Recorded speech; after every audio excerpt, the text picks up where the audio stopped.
A first look at how tomorrow's newspaper front pages are covering the Beargate scandal coming up. But first, Neil Oliver is tonight's outsider.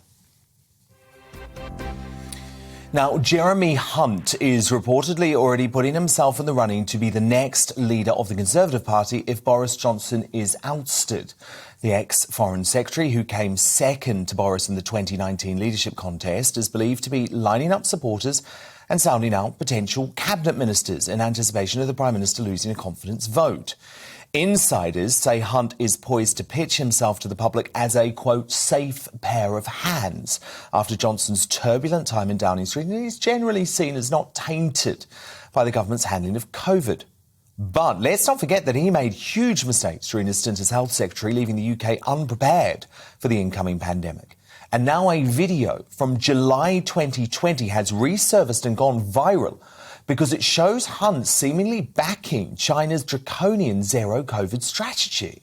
I very much agree with the central point in Gabriel's paper that we should be aiming for zero infection and elimination of the disease, because that is basically the approach taken in countries which have a SARS strategy as opposed to a flu strategy. And those are the countries that have overwhelmingly been the most successful in tackling coronavirus.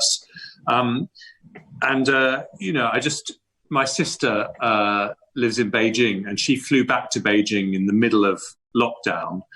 And just to give you an idea of the contrast, she was escorted from the airport in Beijing to her home by Ministry of Health officials. And then put into her home for 2 weeks quarantine. The door was sealed, and she had a police car sitting outside her house periodically. And I'm not saying we go that far in this country, but I just think it's an indication of how serious they are in the countries that have had to deal with SARS about stopping at the root every possible source of infection. Neil Oliver. Very disturbing stuff from Jeremy Hunt, who seems to be some sort of zero COVID enthusiast. And this is the person the elite are saying they want to be the next Prime Minister. No thanks. What do you make of it all? Oh, well, words almost fail me, but not quite.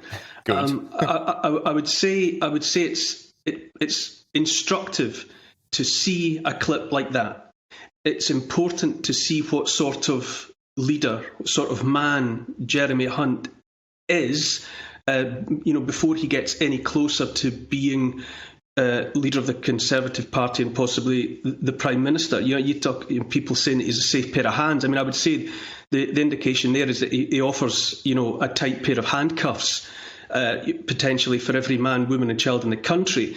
The fantasy of zero COVID, of zero infection is just that and only that. It's a fantasy. And I appreciate that he was saying that a couple of years ago, but to see those words, that point of view being cheerfully expressed out of a smiling face, when at the same time we've been looking at images of, people howling from their tower blocks in Shanghai, trapped in their homes, starving, dying, while their cats and dogs are beaten to death in the streets outside with sticks. It's interesting to see a smiling Jeremy Hunt making noises that he approves of that kind of draconian authoritarianism. And then the gleeful way that he was describing his sister being escorted by, armed guard practically to and from the airport, and then saying that was somehow an appropriate way to treat anyone. It's so interesting to see, to have them sorted out at this point, to see the people that harbour these fantasies of authoritarian, totalitarian rule. We can see him. He's made plain what sort of a person he is, and it's good to get that out into the open now. Absolutely, and I think history should judge these zero COVID zealots because, as you rightly point out, Neil, the hellscape of China at the moment proves why zero COVID is something that should never have been pursued. And obviously that's what sane folk were saying all over the world. Well, yes, and look where something similar was attempted, variations on that theme. Australia.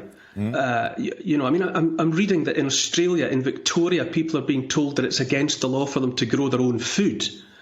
I mean, where is thinking? Where is a strategy like that going? New Zealand, which also under Jacinda Ardern pursued zero COVID, again, just a fantasy. Justin Trudeau in Canada, he's on film saying that there are aspects of the way China's Communist Party runs things that he admires. I've even seen him on camera saying that he quite wishes that he could act similarly in his own country, and those are the countries that have locked down and penalised and persecuted their citizens in the most draconian ways. Canadians still can't travel about the country freely; they can't leave the country. He it was that that took the money from the GoFund appeal that had raised the money for the truckers. It's so instructive to see that group of first world politicians, those leaders who, given an inch, took a mile. And sought every possible extreme of power over their populations. And there we see in Jeremy Hunt, a little proto-totalitarian again. Fortunately, he's no nearer to power than that at the moment. Yet. And hopefully people pay attention. I mean, he's marking himself out as an enemy of freedom, an enemy of free people. I tell you now, I didn't follow the rules last time. After the first couple of weeks of lockdown, when it was apparent to anyone with their eyes open that it was going to be ruinous to keep everyone shut down, to shut down the economy, I set those rules aside for myself. And the next person that tries it, the next leader that tries it, be it Jeremy Hunt or anybody else, I won't obey those rules for a moment, because I think it's the responsibility of moral people to set aside immoral laws. And if anyone tries anything like lockdown again, far less the lockdown that's been attempted in China, no way. And if I ever encounter him in the street, I would put him straight on that point. And Neil, look at the economic catastrophe that we're dealing with now, and it was so predictable. Of course, it was predictable. If you take a juggernaut of an economy the size of Britain's and you bring it to a halt, of course there are going to be catastrophic economic consequences for that. And the fact that there's been this blatant attempt to make it look as though it's the fault of the war in Ukraine that's pushing up energy prices and all of the rest of it is the clumsiest sleight of hand. The economic ruination that we're likely facing at the moment is a consequence of 2 years of lockdown. And to be perfectly honest with you, from a humanitarian point of view, the damage to the economy is only a part of it. The lockdown was also so unbelievably damaging, as yet immeasurably damaging to people's physical and mental well-being, the physical and mental well-being of children, right down to the development of babies and toddlers. All of it's been compromised, and we'll be dealing with the consequences of that ever after. And it's very instructive. Thank goodness somebody pressed record on Jeremy Hunt 2 years ago so that we can see that a would-be king of the Tories, presented with the same set of circumstances again, would shut us in our homes until kingdom come. Indeed, Jeremy Hunt, a zero COVID zealot who must never lead the Tory party and certainly never the United Kingdom. Neil Oliver, thank you so much for exposing that.